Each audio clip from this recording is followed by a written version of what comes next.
A warm welcome. I am Ms.A.Gayathree, lecturer, Department of English SF from Seetalakshmi Swami College, Hyderabad. Now we are going to learn about formalism. Let us begin with the introduction to formalism. Formalism is a critical approach that focuses mainly on the form and structure of the literary text rather than the author, history, or society around it. In other words, it studies how a work is written, not who wrote it or why it was written.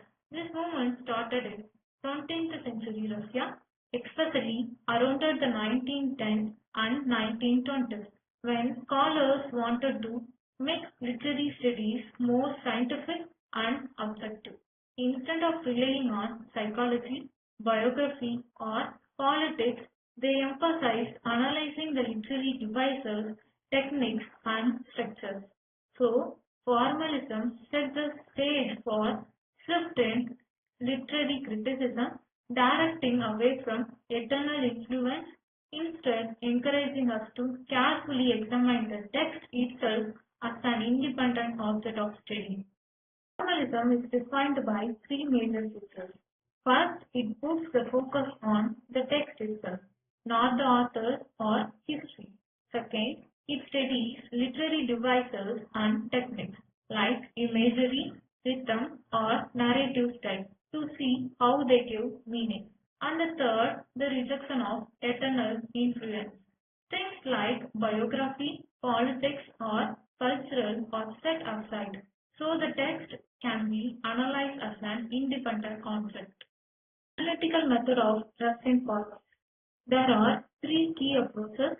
First is close reading, where critics carefully study the text itself rather than the author or history. Second is identifying patterns like repetition, comparison, or narrative techniques that give the works its structure. And third is looking at structural elements such as plot, devices, and language to see how they function together to make the text literary. Russian formalists are Victor Skalovsky, Boris Eichenbaum, Yuri Tainanov, and Roman Jakobson. Victor Skalovsky, he was a Russian literary theorist and critic, best known as one of the founders of Russian formalism in the early 20th century. His works are Theory as Proof. This is one of his most influential works. In the chapter Art as Technique, he introduced his most famous concept, defamiliarization. His second work is On Poetry and Nonsense Language. Here, he explores how poetic language often looks strange, playful, or even illogical compared to everyday speech. In this concept, defamiliarization, he argued that the purpose of art is not to make things easier, but to make them strange, to make us see the world in fresh or unfamiliar way. In everyday life, we get used to things, our perception becomes automatic. We start noticing the beauty or uniqueness of ordinary objects. Example, when we walk down the same street every day, we stop really seeing it. When we use common phrases like time flies, we don't think about the real or actual meaning. Art, according to Victor, breaks this routine. It forces us to slow down our perception and experience reality in a new or more vivid way. Example, in poetry, instead of saying the night is quiet, a poet might describe how the silence of the night presses against the windows. This unusual description makes us pay attention. It defamiliarizes something we thought we knew. This concept explains why literature feels different from normal communication. Ordinary language communicates quickly and effectively, but literary language slows us down, making us noticing the structure of words, the rhythm of sentence, and the freshness of imagery. This is why he said the goal of the art is not to make the things familiar, but to restore the feeling of life, to make the stone stony again, as he famously put it. Boris Eichenbaum, he was known for his clear, systematic style of writing, which made formalistic ideas easier to understand and apply. Let's go through his three key works mentioned on the slide. First, how Gogol's overcoat is made. In this essay, he analyzed Nikolai Gogol's short story, The Overcoat. Instead of reading it as a reflection of Goga's personal life or society, he asks how it is the story constructed. He looks closely at his style, rhythm, narrative structure, and literary devices. The point was to express that literature is made up of techniques, not just a mirror of reality. The second work is The Theory for the Formal Method. 1926. This is one of his most important works. Here he defines Russian formalism against critics who accused it for being too mechanical or too focused on form. He argued that the formal method is not just about studying form for its own sake, but about understanding the dynamic relationship between form and function. For example, the way a poem uses rhythm or sound is not an accident. It serves a function in creating meaning and emotion. His third work, The Youth Tolstoy, 1922.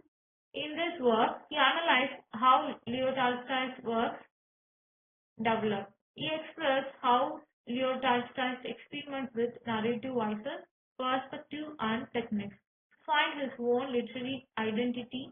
Again, the focus is not on Leo Tolstoy's biography, but on his artistry method.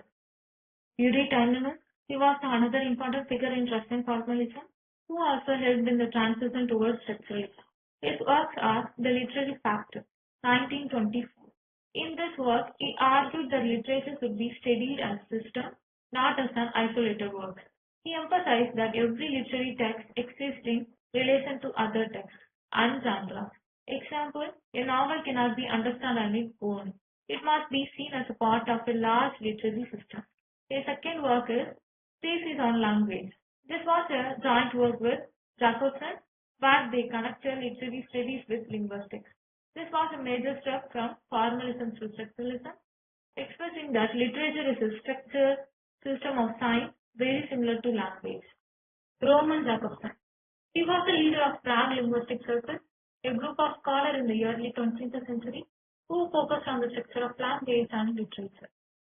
Jacobson was also deeply influenced by Ferdinand de Saussure, the father of structural linguistics, but Jacobson did not just repeat Saussure's ideas. He expanded them, especially by connecting linguistics with psychology and politics. He believed that language has a bipolar. That means language operates between two poles. The first pole is metaphor, which is based on similarity or substitution. Example, if I say, she is a shining star, I am using metaphor. I am substituting star for a person because of the similarity in brightness and beauty. The second pole is metonymy, which is based on association or connection. Example, if I say the crown will decide, do not literally mean the crown, I mean the king or queen, because the crown is closely associated with royalty. So metaphor is about resemblance while metonymy is connection. And Jacobson argued that all language, from everyday talk to poetry, moves between these two poles. Jacobson wrote many influential works, but let me highlight two aspects of language and type of associative. Here, Jacobson studied people with speech disorders or aphasia. He found that some people struggled with selecting words. Example, they could not pick the right word from their vocabulary. Others struggled with combining words. They could say words but could not put them together into proper sentences. This expressed that language operates on two levels, selection and combination. His another work is Functions of Language. Jacobson also identified 6 functions of language. Let's quickly go through them with examples. Referential function, giving information. Example, the sky is blue. Emotive function, expressing feelings. Example, I am so happy today. Cognitive function, giving commands or direction. Example, please sit down. Pathetic function, keeping the channel of communication open. Example, hello, can you hear me? Metalingual function, talking about language itself. Example, what does this word mean? Poetic function, focusing on the beauty of message. Example, rhyme, rhythm, or wordplay in poetry. These six functions express that language is not just about sharing information. It's also about emotion. Transcription's main concept in simple terms. Selection or paradigm, choosing the right word from many choices. Example, boy, child, kid, or student. Combination or syntax, putting words together in the right order. Example, the boy is running makes sense, but running the boy is sounds odd. C. Metaphor based on similarity. Metonymy based on association. At the end, Russian formalism emphasizing the autonomy of the text itself.